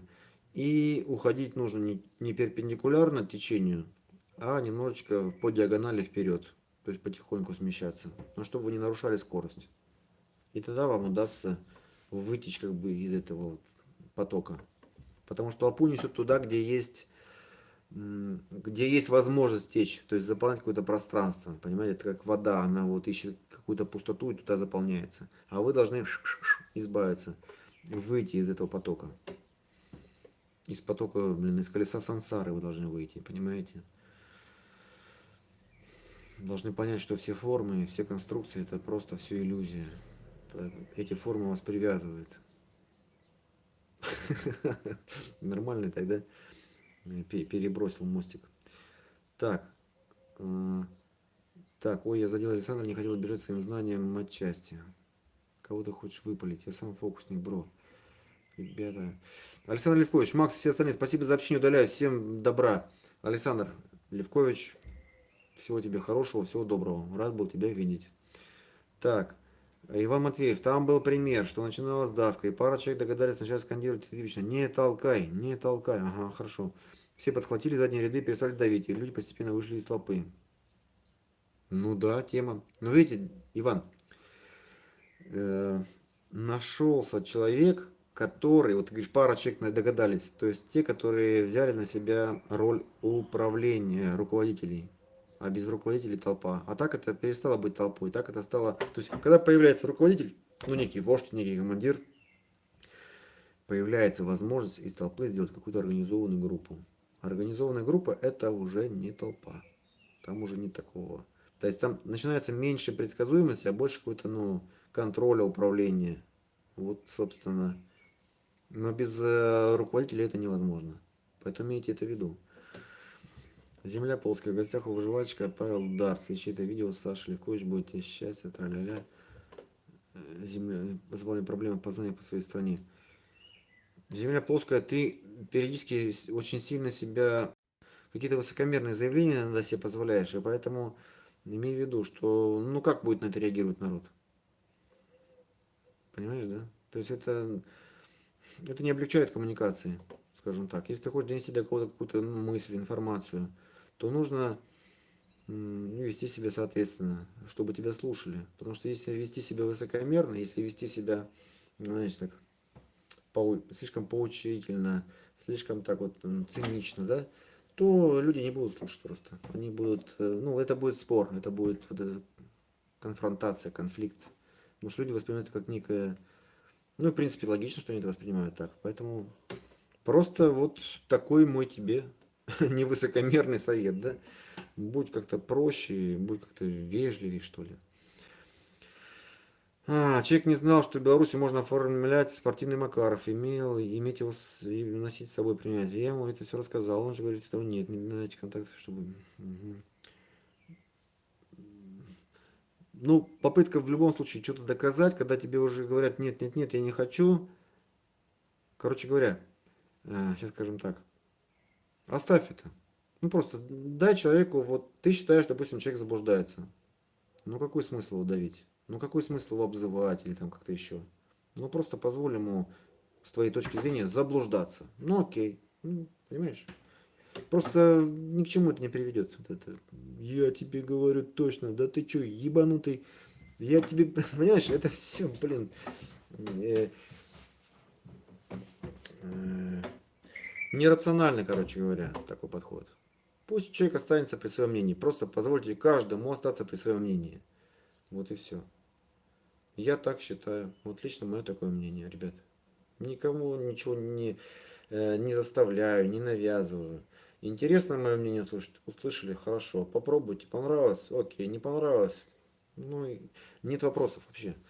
Я же не говорю, что я прав абсолютно. Нет. Я наоборот считаю, что я, в принципе, ну, мало чего знаю. Ну, то есть, никто не знает. Я так считаю, что никто не знает, как правильно жить там.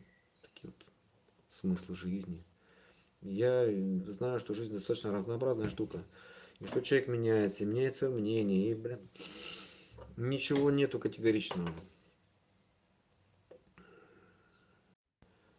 Пишет, что похоже, начинают закрывать границы, чтобы остальные не сбежали. Здравствуй, 37-й год. Правильно сделал, что сманал отсюда, молодец.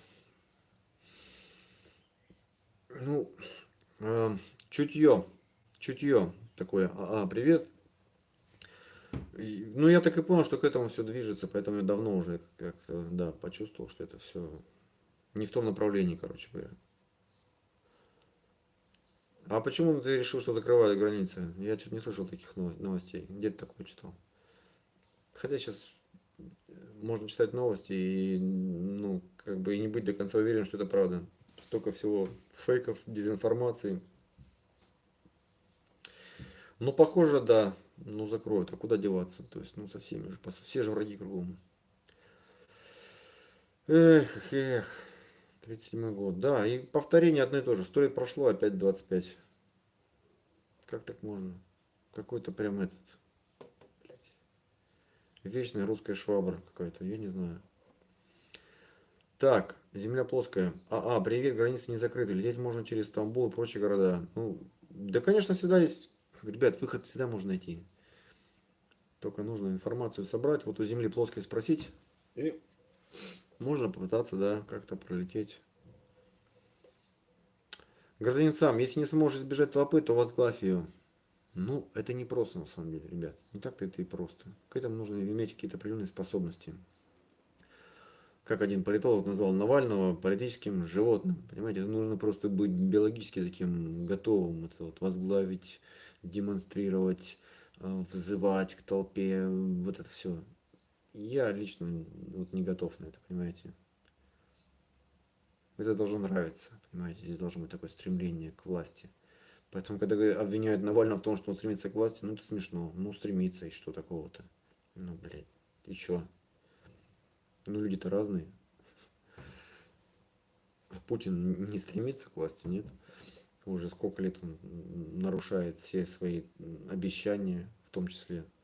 Не то, что он законы страны, но а вот так. Просто я хочу у власти быть, и я буду у власти. Главное придумать какие-нибудь предлоги, аргументы того, что я должен остаться у власти. А это сейчас мы быстренько, легко сделаем. Вот, Конституцию поменять. Андер Андерсон спрашивает, Макс, как думаешь, если самооборону ввести в учебные заведения школы? Это вопрос, да? Где ввести? Когда ввести? Этого не будет. Если ты про Россию, этого не будет. В Беларуси тоже этого не будет.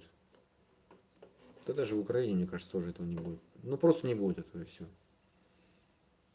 Какую самооборону, опять же? То есть, ну, допустим, вот я мыслю о самообороне вот так. То есть у меня вот самооборона она вот такая, да? То есть не просто там набор приемов. Знаете, что сейчас в школе уже введено, в принципе, теперь сейчас скажут какие-нибудь чиновники там из Единой России. А у нас есть в учебных заведениях, это самбо, наше родное, патриотичная, традиционная борьба, самбо. Вот и все. Так что все в порядке.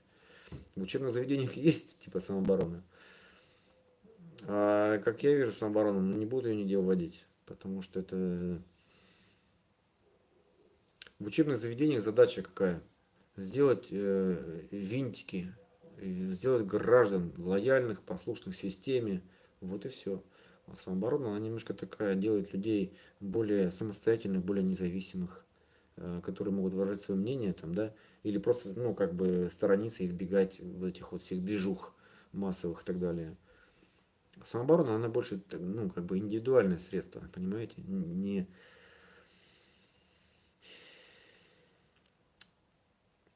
Поэтому она делает больше индивидуалистов, больше это вот, ну, в таком плане.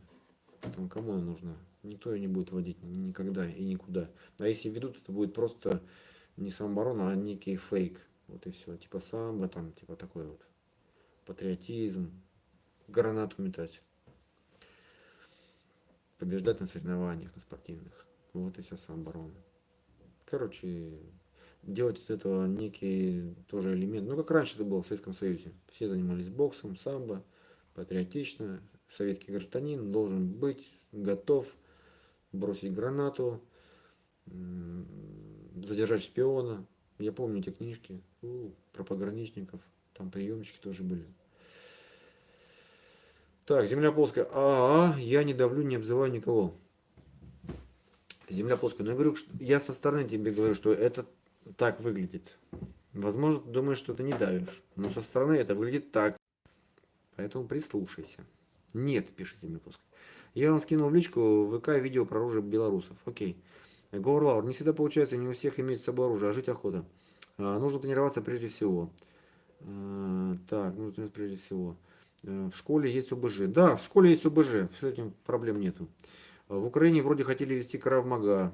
Ну, как хотели. Где-то, может, и ввели. Это же так не бывает, чтобы централизованно. Я, кстати, против этой централизации всей, понимаете? Что вот нужно вот так, везде и вот так вот, и все. И начинается лоббирование своих интересов, типа, и на этом просто греют руки, ну, те, кто это пролоббировал. Побогаче, понаглее, те, кто со связями. По блату все. В Украине не вели, ну и не ведут, скорее всего.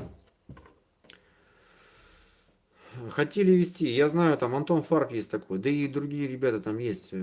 Отличные ребята, инструкторы, тренеры, пишущие с головой, дружащие, самые говорящие, как и я. Ну, похожие идеи, да? То, что касательно личной безопасности, самообороны. С Карамагой здесь как бы очень близко, очень рядом. Так, Говор Лаура, учебных заведениях. Земля плоская. Вот самооборона школы, это признание, что самооборона нужна и самостоятельно расписывается без силы правоохранительных органов, что они не способны защищать людей, и им надо самим себя защищать. Ну, типа того, да. Это просто не идеологически, типа, будет неграмотно, да, как так, да, расписаться в том, что, блин, милиция должна защищать народ, как бы, ну, я не знаю.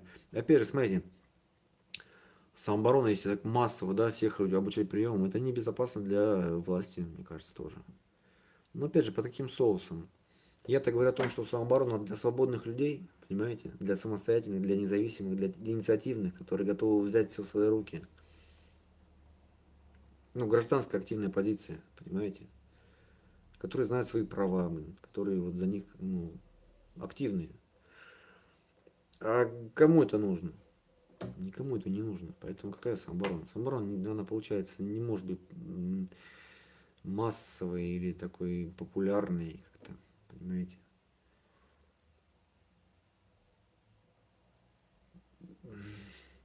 Ну, посмотрите, как устроен этот мир, ребята. Что нужно людям в основном? Хлеба, зрелищ, правильно? Какие-то мечты им подсовывать, да? Самооборона это просто инструмент, вот и все. Из этого шоу какого-то зрелища не сделаешь. Хотя народ драки любит посмотреть, ну какая там самооборона. В основном драки это же по глупости, это наоборот. Драки это демонстрация отсутствия каких-то принципов самообороны, понимаете? Я же еще раз говорю, в самообороне не должно быть драки. Драка и самооборона это разные вещи. Драка это, блин, обоюдные мордобойное, блин, нанесение друг другу всяких травм, увечий и разбитие морды и лица. Самооборона это избегание, в первую очередь, потенциально агрессии какие-то места такие опасные. Потом это убегание. А если уже какая-то критическая ситуация, когда требуется насилие, самооборонщик принимает ответственность на себя, применяет это насилие в одностороннем порядке. Понимаете, в одностороннем порядке самообороны. Она не должна быть ты мне, я тебе, потом я опять ты мне, опять ты тебе. Это все непонятная игра, то есть хаотическая, непрогнозируемая.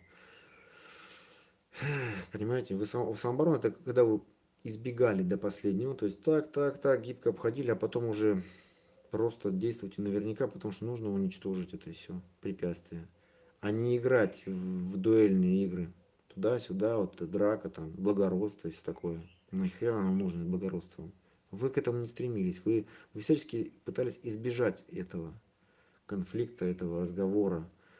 Но вот так. То есть это крайняя мера, когда реально в вашей жизни угрожает опасность. Или вашим близким. Какие тут учебные заведения? Как это объяснять народу? Нет, так, признать такое это будет провал. Они будут такое делать только ваша личная инициатива. Пойти на бокс, карате, и тогда хотите, но не в публичной школе. Да, это все личное дело каждого. Поэтому, друзья, Макс Степанов, канал, смотрим, подписываемся, распространяем Ставим лайки, пишем комментарии. Короче говоря, побольше как-то. Ну, короче, как хотите. Но это на ваше усмотрение. Можете никому не говорить. Да, как бойцовский клуб. Так, ГТО будет, но не более. Да, вот ГТО опять сделают такую обязаловку, такую, знаете, как-то поверхностную, формальную такую. Говорлава, какие-то уроки личной безопасности должны быть все равно. Но они там есть же, ОБЖ. Меня пригласили, я там курс лекций, прям уроков проводил. Причем и теорию я давал, и практику. То есть теорию я давал там в классе, на доске, рисовал, записывал, что там спрашивал, тестировал. И практику проводил в спортивном зале, какие там приемы там тоже. Так что у меня был такой опыт. Я давал самооборону в рамках ОБЖ. Ну, это был такой единичный случай, и все. Так бы я, конечно, возглавил Министерство самообороны в России. Поэтому можете меня пригласить. Есть у вас там какие-нибудь завязочки, какие-нибудь знакомства? Вот. Сделаем Министерство самообороны. Есть же Министерство обороны. А это будет Министерство самообороны. И я готов занять позицию министра. Чего уж там. Я тогда во все школы внедрю, детские садики. Вот разбогатею наконец-то. Так, ГТО, так, это прочитали. Говор Лаур, не от всего не защитишься, но на АБЖ нам старались все охватить в разумных пределах. Все верно. Настоящая самооборона это контратака крайней меры, а не обмен тыками, ударами, пулями. Вот. Да, тут земля плоская, четко тоже. Э, Вот правильно, соглашусь с тобой. Понимаете, это крайность такая, это жесткость. Но попробуйте в себе сочетать и мягкость, и жесткость, понимаете? Не будьте однобокими, не будьте такими категоричными.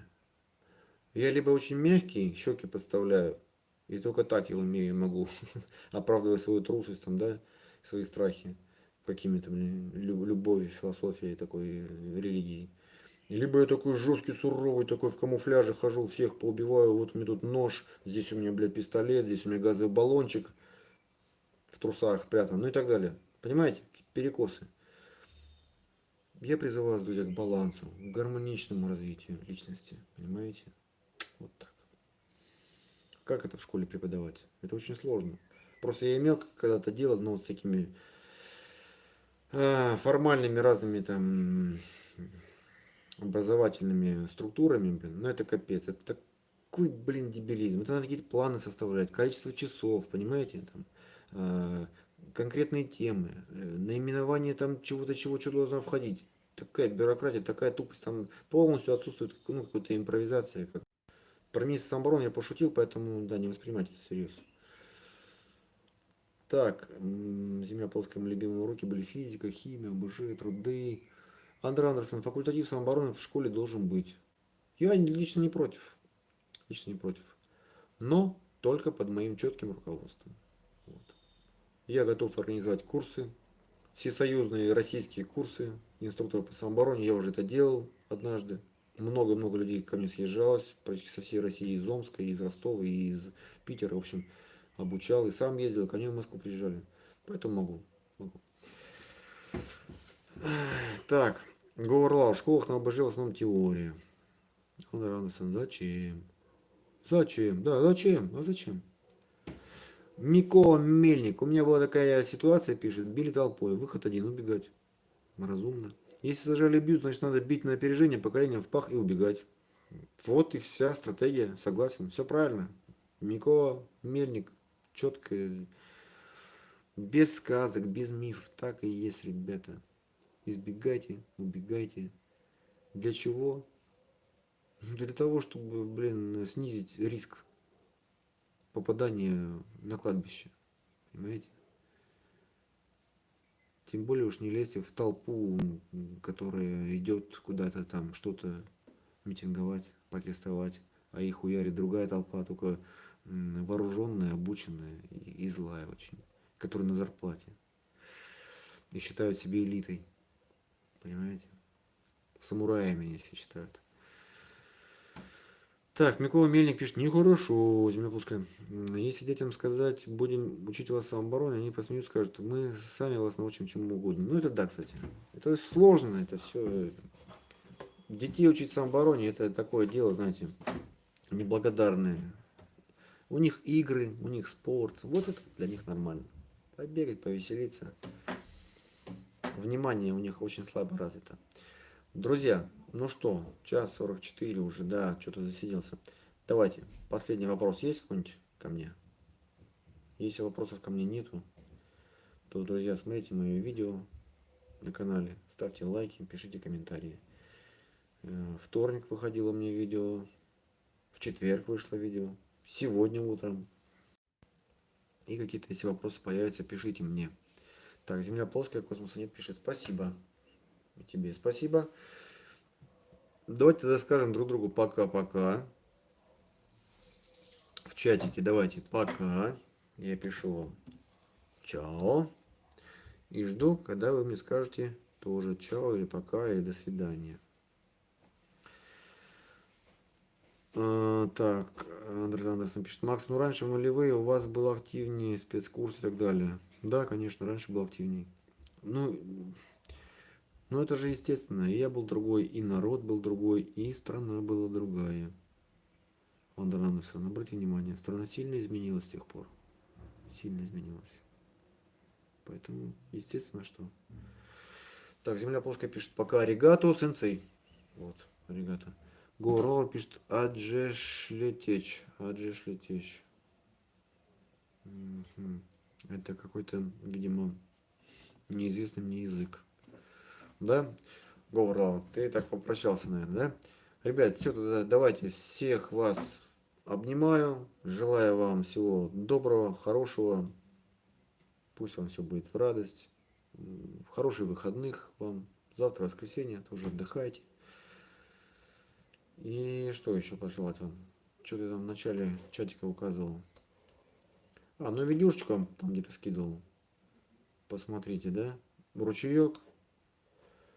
Как я делал это упражнение. Собственно, все. Финно-угорский. Ага, прикольно. Все, ребят, пока. Пока.